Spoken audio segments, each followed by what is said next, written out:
जय प्रकरण चैप्टर से।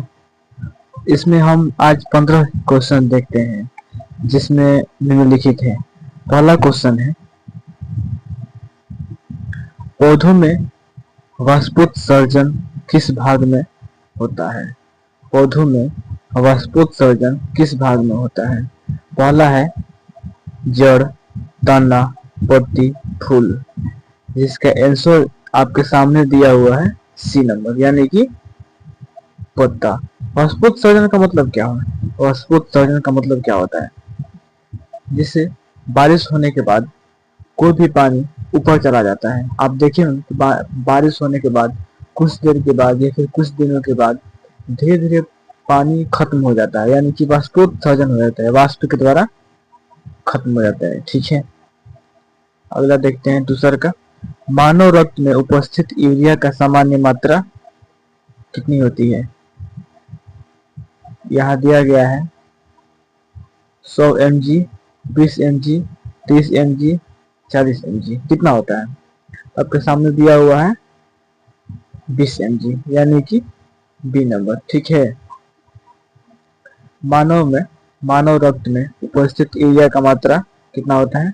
तो 20 mg। ठीक है, अगला देखते हैं। रक्त में आयरन की कमी होने से कौन सा रोग होता है? रक्त में आयरन की कमी होने से कौन सा रोग होता है? इसमें होता है एनीमिया। मानव में जब रक्त का कमी होता है तो यहाँ एनीमिया रोग हो जाता है। ठीक है, अगला है 4 नंबर। क्लोरोफिल वर्णक का रंग कैसा होता है?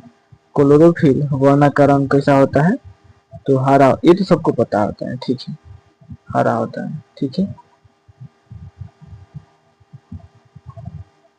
मनुष्य के शरीर में सबसे बड़ी ग्रंथि कौन सी है? मनुष्य के शरीर में सबसे बड़ा ग्रंथि लार ग्रंथि। ठीक है, लार ग्रंथि। देखिए, मानव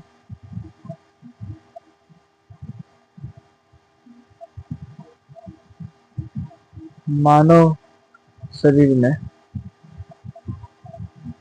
मानव शरीर में कितने प्रकार का लार ग्रंथि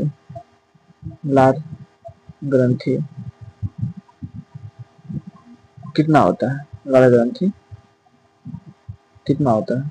तो मानव के शरीर में लार ग्रंथि 3 होता है। 3 प्रकार, यानी कि 3 जोड़ा। ठीक है, अब देखते हैं।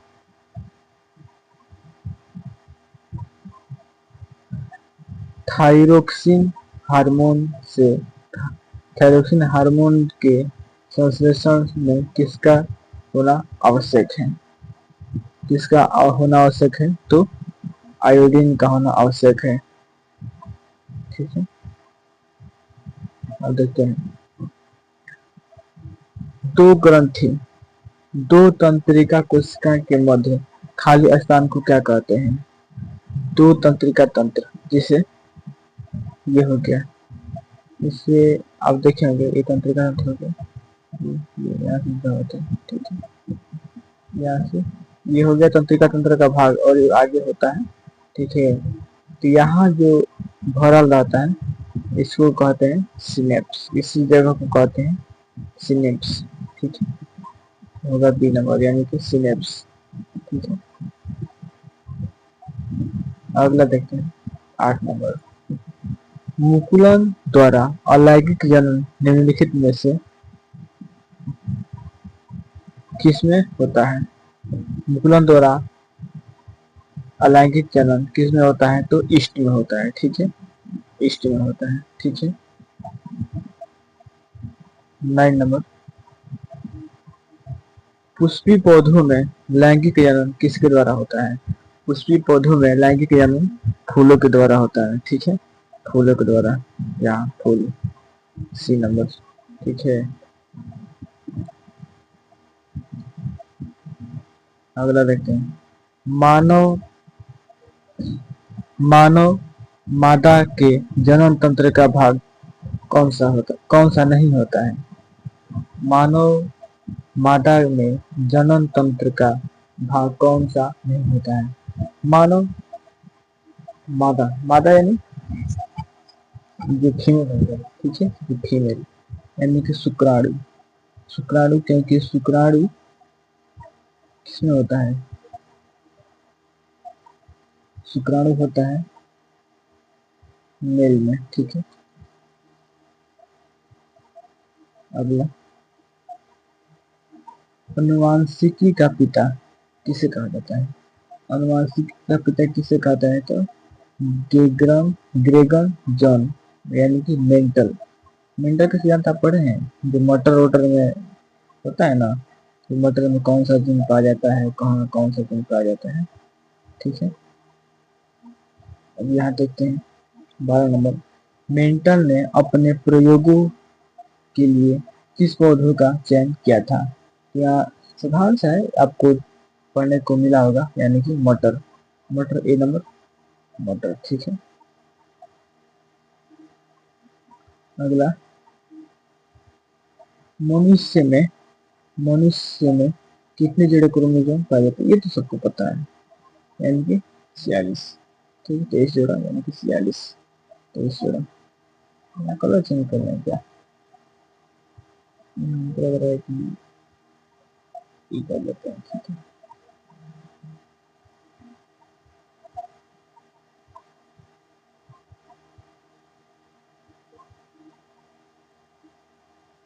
कहाँ से हमको बची?